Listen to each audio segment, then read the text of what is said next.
CM Ali എന്ന ഏറ്റവും ഉയർന്ന ആളാണ് അദ്ദേഹമായിരുന്നത്. ഈ ആളുമായുള്ള മഹൽ വ്യക്തിയുമായുള്ള കൂട്ടുകെട്ടും ബന്ധവുമാണ് ഇദ്ദേഹം ഈ രൂപത്തിലെത്തിയത്.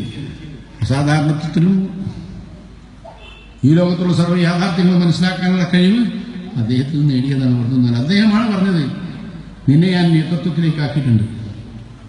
പ്രശ്നങ്ങളുണ്ടായി, എല്ലാവർക്കും അറിയാം. അങ്ങനെ പ്രശ്നത്തിൽ നിൽക്കുമ്പോഴാണ് PP ഉസ്താദിനോട് പറഞ്ഞത് AP-നോട് ഇവിടെ വരാൻ പറയും. വേറെ ഒരാളും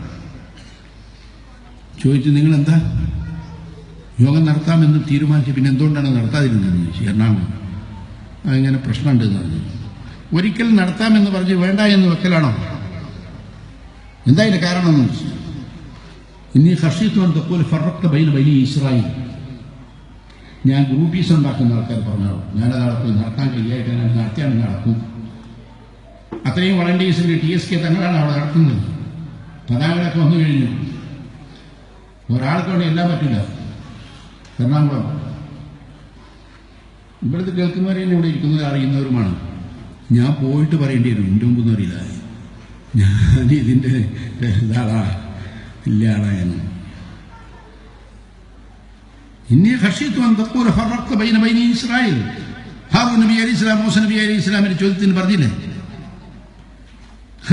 പോയി നടത്തൂ. അങ്ങനെയല്ലേ പത്രത്തിൽ വന്നത്? നടത്തിയില്ലേ? ആർക്കെന്ത് ചെയ്യാൻ കഴിഞ്ഞു?